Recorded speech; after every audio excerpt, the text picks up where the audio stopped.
The moment I recognize that scar, I completely break down. The masked man trying to torture me is Thorn.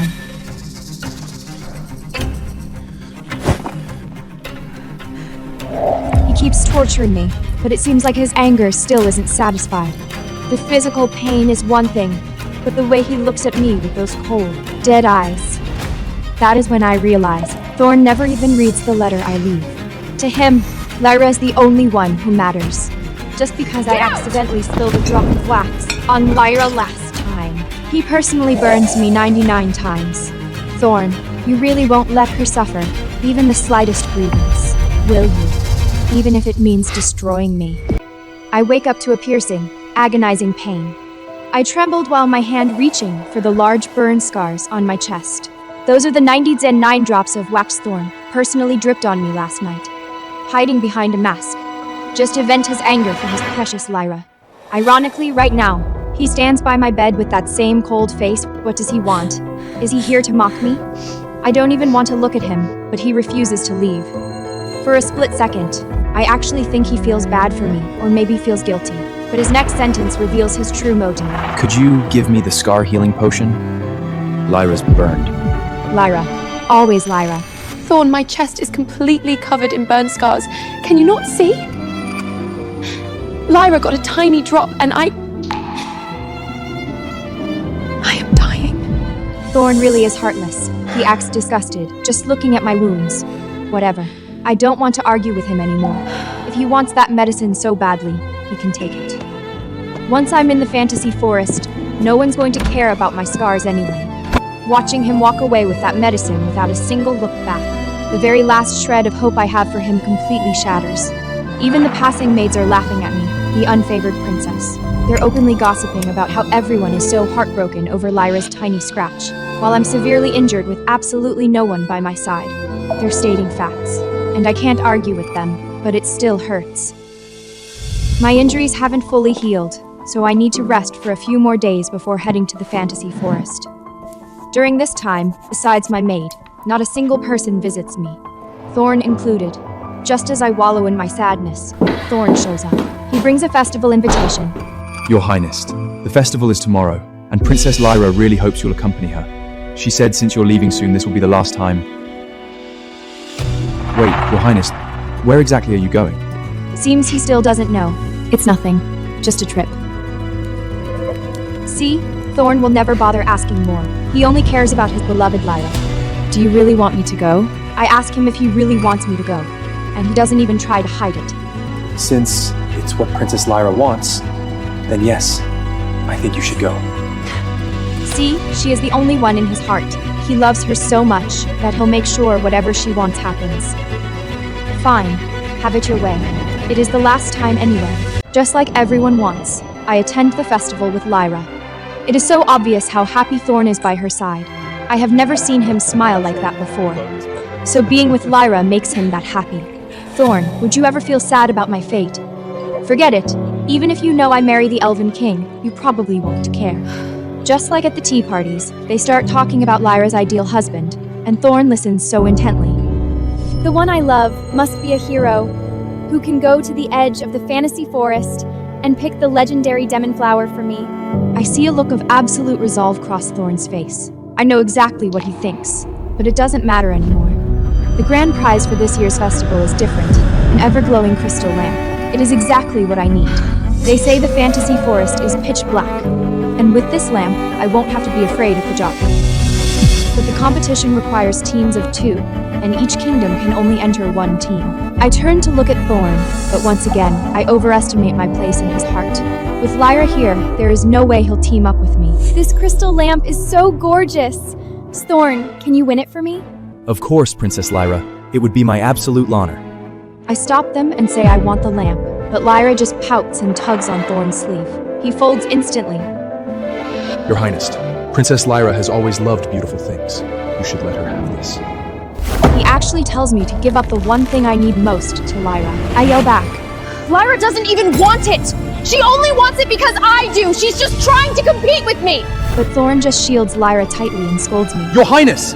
Princess Lyra is kind-hearted. Why would she compete with you? Not everyone is as petty as you. petty like me. So in Thorn's eyes, I am just a complete villain. Watching them walk away arm in hand, my heart shatters into a million pieces. Thorn, you can keep the lamp, and you can keep her. I am done with both of you. Back at the palace, I can't sleep for the longest time. Probably because I am too heartbroken. I wander the halls, replaying old memories of me and Thorn. Then, out of nowhere, I run into him coming back injured. I instinctively rush to check on him. Are you alright? I'm fine. I just took a fall. Those are clearly thorn wounds from the demon flower that grows at the edge of the fantasy forest. It all makes sense now. Just because of one passing comment Lyra makes at the festival, Thorn risks his life to pick that flower for her. Sylvia, you really are a delusional fool. Fine, just leave. There is no place for you in this castle anyway, and definitely no place for you in Thorn's heart. Whatever.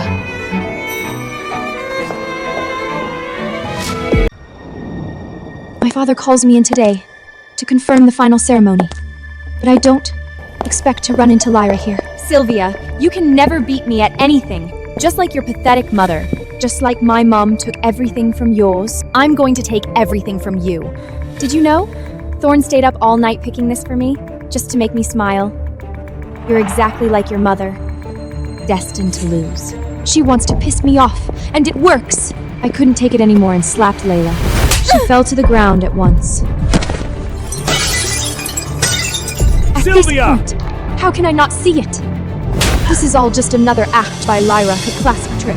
No one is on my side. I'll never forget the way Thorn looks at me. He doesn't care about my feelings at all, dumping all his rage over Lyra's injury entirely on me. Sylvia! You've gone too far. Someone like you doesn't deserve to be loved. That is the first time Thorn actually calls me by my name, and it is just to say something so vicious. I don't deserve love. Well, they certainly don't deserve mine. After today, I am leaving the city, and Thorn behind for good. Forget it, Sylvia. Just say goodbye. There is nothing here worth staying for. Just as I am saying my goodbyes, Thorn actually comes to find me. It is the first time since he became my guard. For a second, I even hope he is here to apologize. But I am wrong. The look in his eyes tells me he is just here to defend Lyra. Seeing that look, I remember that night in the strange room. Behind the mask, he looks at me with those exact same eyes. What? Are you going to slap me 99 times now too? I see the shock in his eyes. Right? He has no idea I already know who he really is. Your Highness, what are you talking about? Nothing. I keep my mouth shut. I am leaving anyway, so let him play Lyra's knight in shining armor for the rest of his life. But what he says next completely freezes my heart. Your Highness, I'm begging you. You have everything. Please stop bullying Princess Lyra from now on. I have everything. His precious Lyra steals everything from me. My father, my lover, even my mother is killed by her and her mom.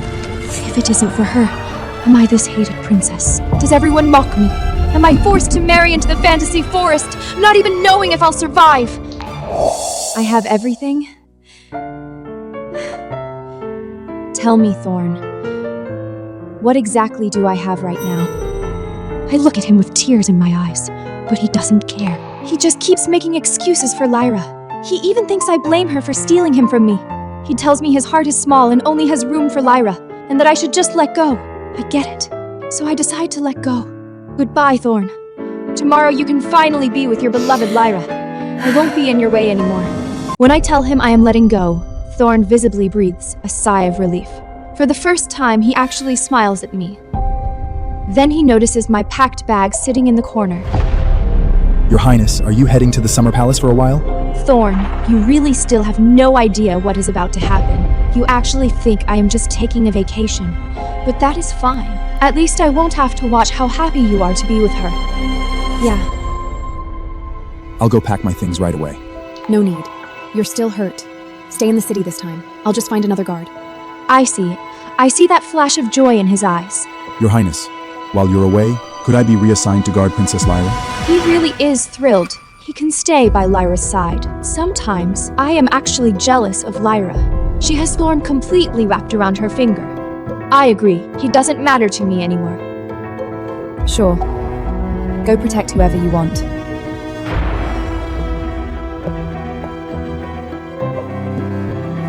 Your Highness, if you need anything, just send word. As your personal guard, I'll be there immediately. This is exactly what I hate most about you, Thorn. You are clearly overjoyed, yet you still say things to give me false hope. I ignore him on purpose, but right as he is leaving, I can't help but say a real goodbye. Goodbye, Thorn. For good. What? When he asks, I just shake my head and pretend it is nothing. But watching him walk away tears my heart to pieces.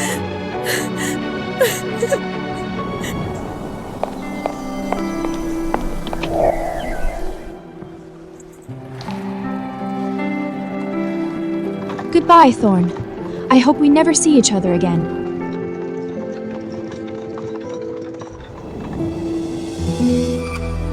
Finally got rid of you. She has this wicked, smug smirk on her face. She is so full of herself that she doesn't even notice Thorn walking up behind her, holding a cake, and looking genuinely happy. Still, I can't believe you managed to walk away with half the treasury. But what good is money anyway?